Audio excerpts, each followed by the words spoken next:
Yeah, so because it's a sequel and I'm really big on themes, I'm really big on, creating something, not just creating a project of just songs, actually creating something that makes sense. Mhm.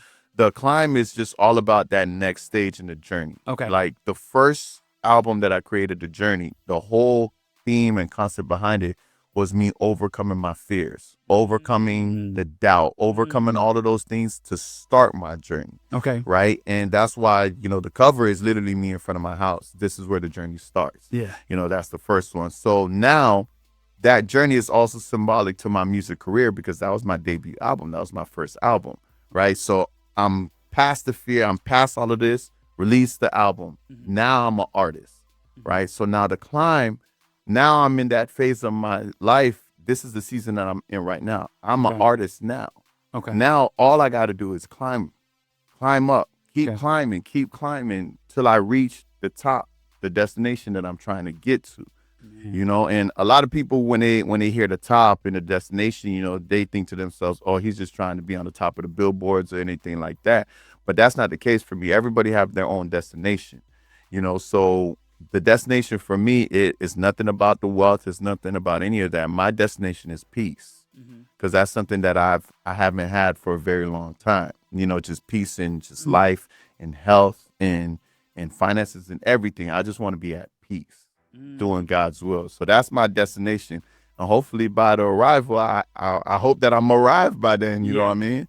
We got into a really good conversation before we were just building, and your testimony was phenomenal. Man. And I know that we can't get to all of it in the time frame that we have to talk right now, but I do want you to summarize your testimony, Yeah. and then also not just your testimony of what God brought you from, Mhm. but also your testimony how you came to know the Lord for yourself. Absolutely. So I my biggest testimony is especially I talk about a lot in the Climb is my battle with my kidney.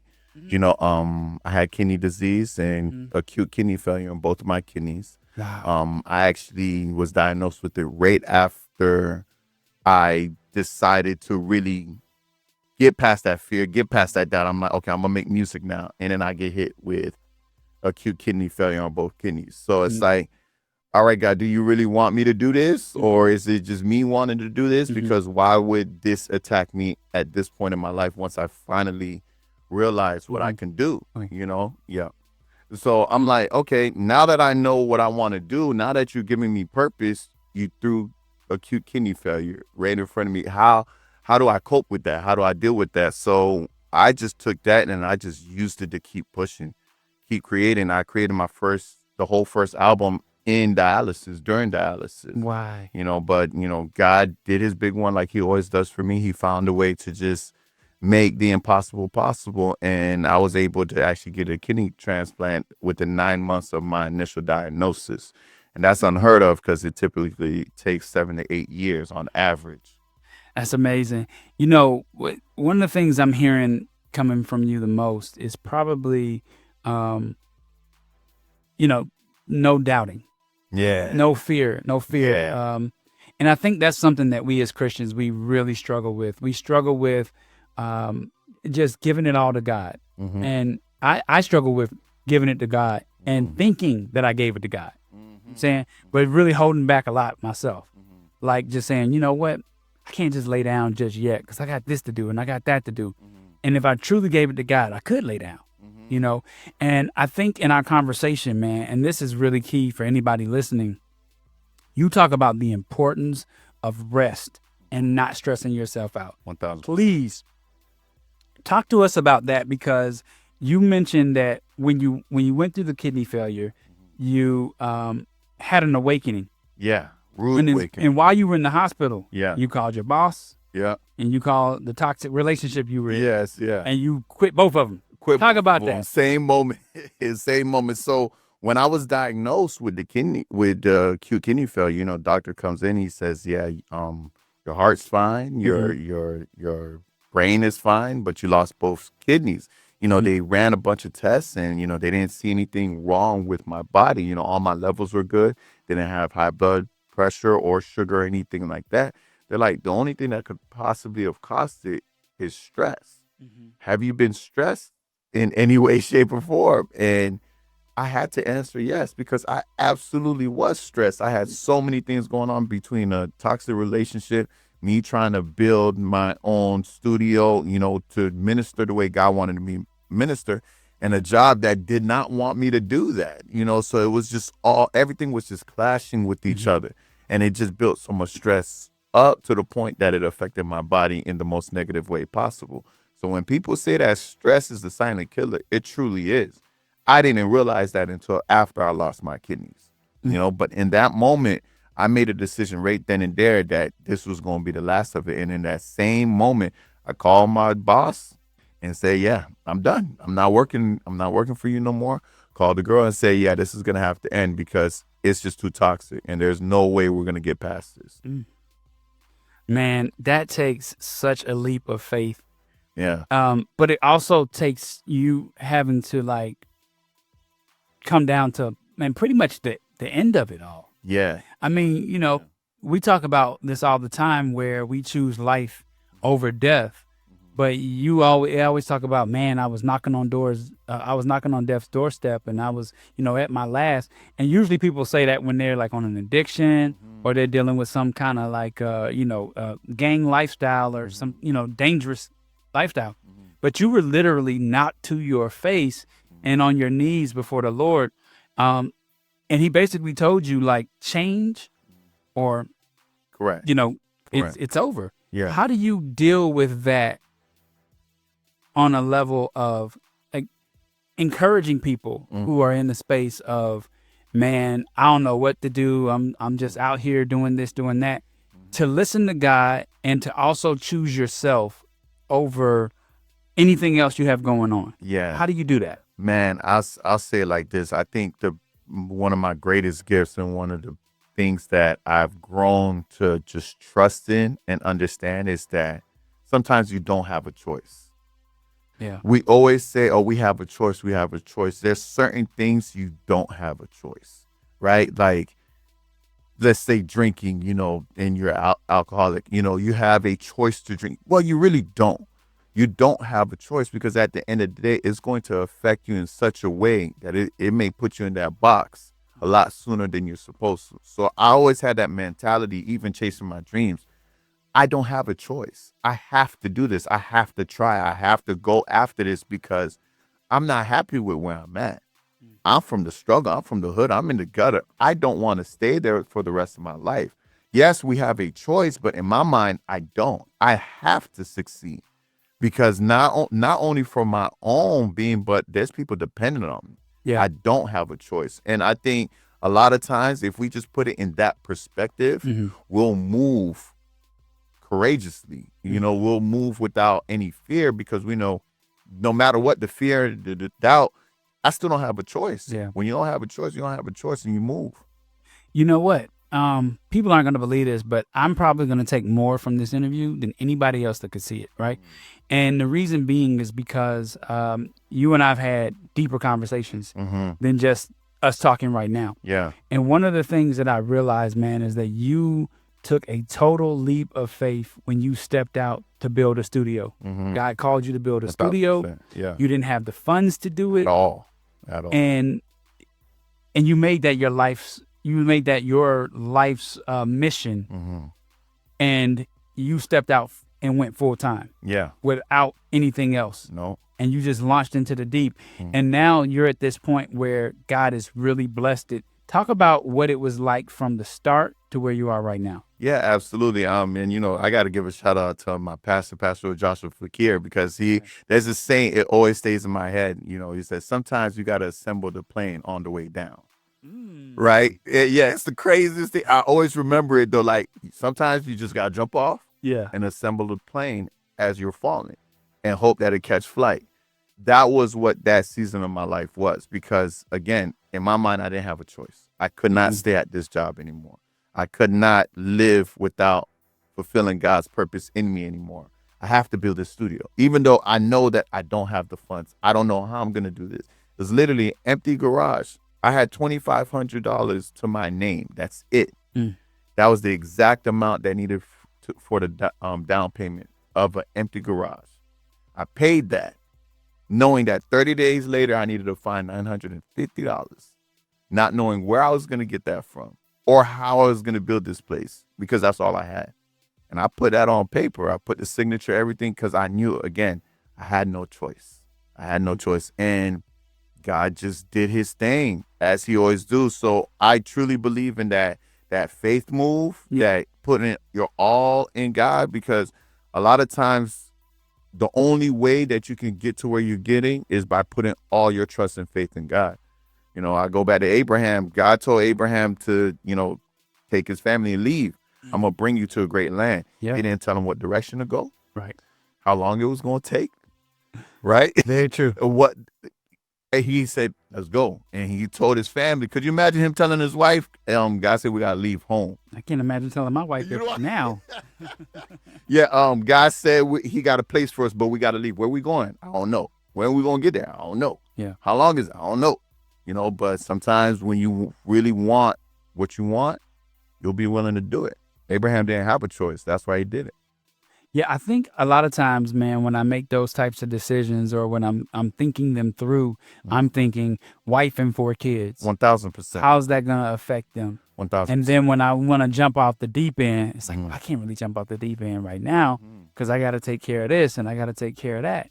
And I don't know, man. Maybe that's the voice of the enemy trying to silence what I'm doing, because I'm not listening to God saying, I'll go with you when you go. Yeah. Just jump and when I'll go with you. I think what it is sometimes, and I think that's the most difficult part, especially when you have, people rely on you, because even though I don't have a family yet, my mother at the time, I was holding my family down, because my father wasn't there for most of it. So it was hard. How do I go after my dream but still maintain my family? And I think from what I've seen that when God puts you in a position that gives you the availability to still minister and still do what you want to do, that's when you know that God has favor over it. If you're in a job that's literally stopping you from doing your ministry entirely, that's a different thing. Yeah. You have to make that choice. Yeah. But if God puts you in a place that it's like, I could set my own time, my schedule, it won't affect my ministry at all, then that's God's way of showing you, hey, you can still go after your purpose, because the job I gave you the opportunity, gives you the opportunity to still do what you got to do and still take care of the family. So from that point, it's just time management from that point. Wow.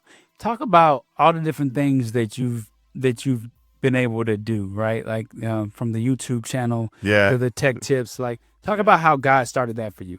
Yeah, well, all started in Bible study. Again, my pastor, Pastor Joshua Fakir, he was talking about purpose. And if you ever watch his stuff is always about going after your dreams, seeking your purpose. And I didn't know what my purpose was at that time. I didn't know what I wanted to do with my life or anything. And mid Bible study, I couldn't hear anybody. And I just heard God just tell me, I want you to help artists grow. Beginning artists, not the ones that are already there, beginning artists, the ones who don't know, I want you to teach them, because you know all of that information. Yeah. That's what I want you to do. Once I heard that, it was just fasting time. Okay, this is what you want me to do. Let me fast. And that next thing came to studio.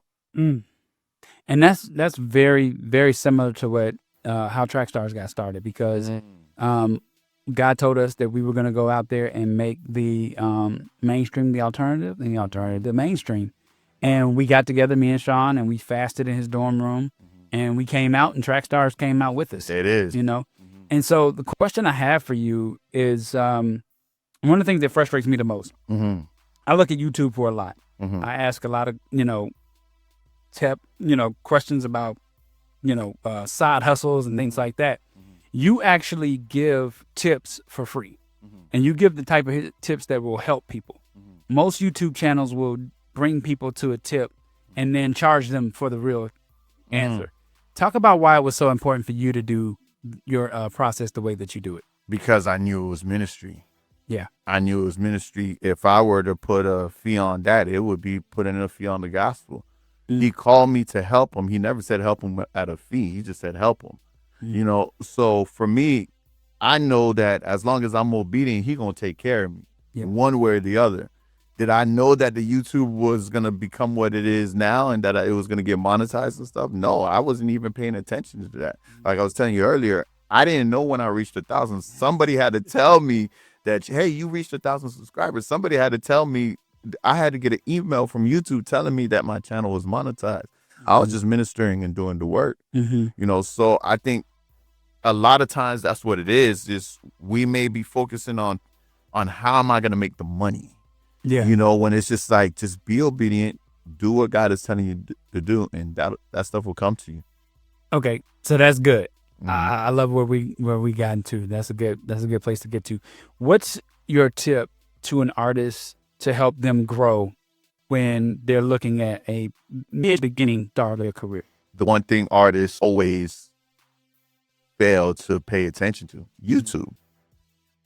YouTube, in my opinion, is the most important tool on earth for an artist. I think that it is too. And for creative. For creative, absolutely. Artists as well. And artists have a hard time understanding that, right? Artists kind of just follow other artists and, you know, it's all about TikTok. It's all about, because this one blew up on TikTok, I'm going to hit TikTok. Because that person blew up on Instagram, I'm going to hit Instagram. But little do they realize that YouTube is more powerful than all of them. If I were to tell you there's a movie trailer out right now, you're not going to ask me where to go find it. Right. You're going to go to YouTube. Exactly. If I say that someone just dropped a music video, you're not going to ask me where it's at. You're going to go to YouTube. If you want to know how to do so, you're going to go to YouTube. YouTube has literally been the epicenter of everything when it comes to videos. Should be no different for an artist, right? You could get 10,000 followers on Instagram and never get a single dollar. That same 10,000 on YouTube and monetize for the rest of your life. Artists don't pay attention to that. You know, it's all about reels and this. I'm like, yeah, that stuff is cool for exposure, but YouTube is what's really gonna grow your music career because it's ongoing. As they keep watching, you're keeping and the money's coming. No, but I think that's artists' biggest fault is that they don't focus enough on YouTube. Now, this is for your mind, right? And I'm sure a lot of artists fear this as well. When you're not well known, how do you succeed in getting the audience when you're not well known on YouTube? Way Lecrae got well known before, wasn't always well known. You know, B1 wasn't always well known. All these people aren't always well known.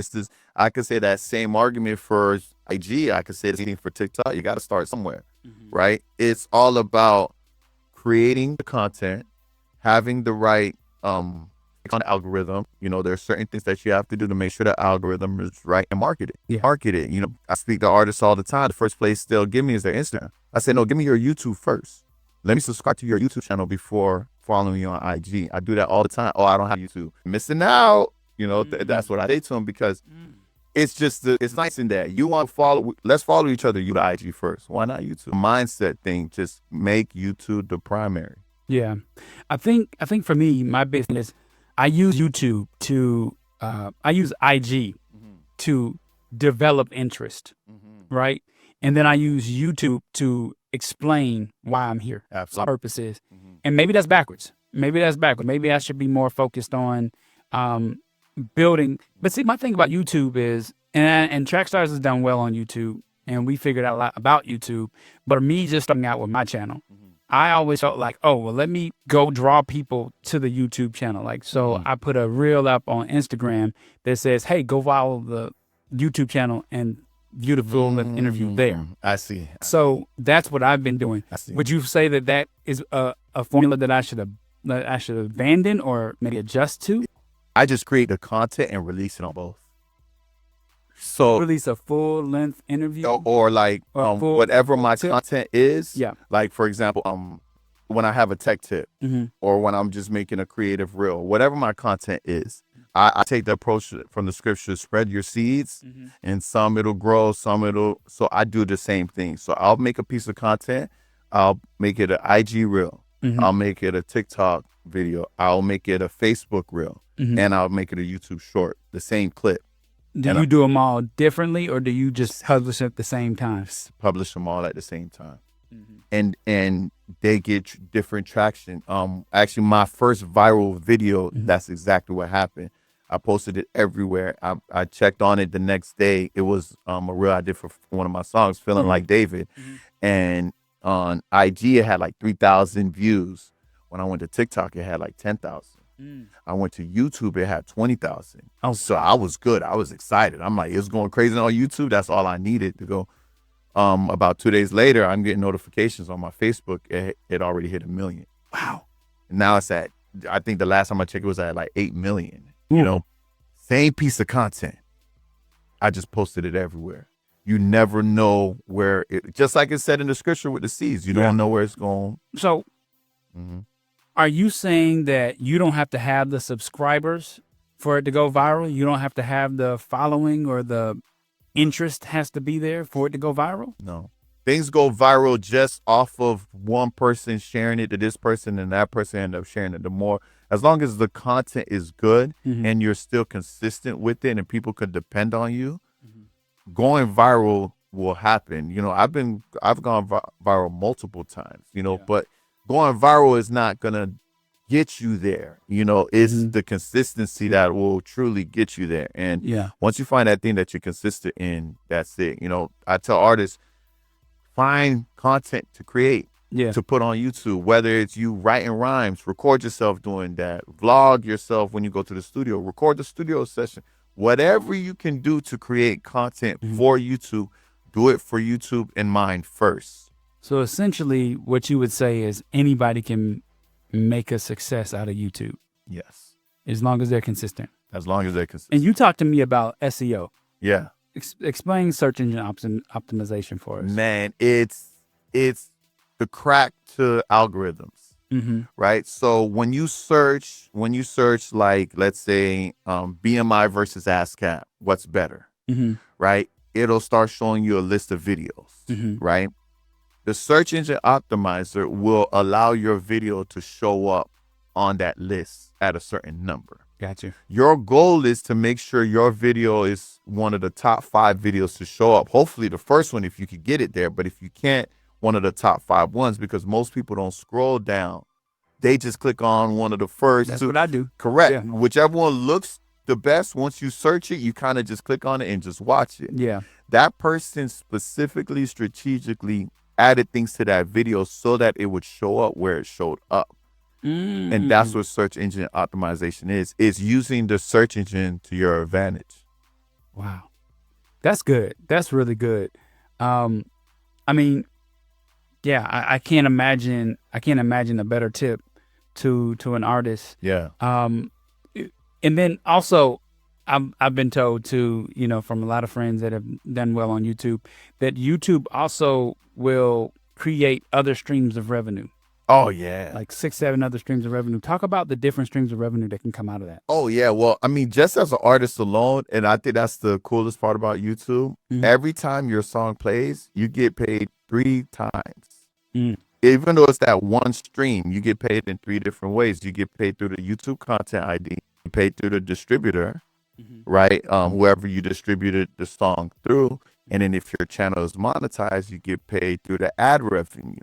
For that one time they watch the music video or listen to the song, you get paid 3 times versus Instagram. If they hear the song on Instagram, you're not getting anything from that. Okay. Right? TikTok doesn't pay any revenue on music related things in the US specifically at all. So TikTok is literally just exposure. You know, once you start comparing apples to apples and stuff like that, it's the clear choice that YouTube should be the focus. That's wild. It's just the truth. That's crazy. That's crazy. So, last question for you. What is it that you want God to do for you in the next 5 years? Like, if you could map it out and see the next 5 years, what would you want that to look like? Having a place of my own, a home. Yeah. You know, a family. Yeah. You know, shout out to Sherelle, my girl. You know what I mean? So, you know, we're building, we're getting there. And, Yeah, you know, amen. You know that marriage is coming, it's on the way. You know, but yeah, and just having a family and just continuing to do music and continuing to serve and minister. you know, through my church and through everything else. Stuff, man. And so, listen, tell everybody where they can find you and how they can support you. Absolutely. So you could literally just Google West Attack. All my stuff will show up. Yeah. Right. I'm sure you'll probably put a banner or something up for that. Yeah. You know, and for my music, it's Connect. K''NEK. You can Google that as well. All my music and stuff will come up as well. Man, thank you so much for being here, bro. Like, this has been a super blessed moment in my life, man. This is the Independent Artist Spotlight. This is your man, Ryan Righteous. The homie Connect was in the building today, man. Y'all, this is your man, Ryan Righteous, and this is the Independent Artist Spotlight, and we out. Peace. Appreciate you. Thank you, man. I appreciate you so much. Okay, Trackstarz too hype. Okay, in the artist spotlight. Okay, making sure you shine bright. Okay, Ryan Righteous, that's right. Okay, Trackstarz too hype. Okay.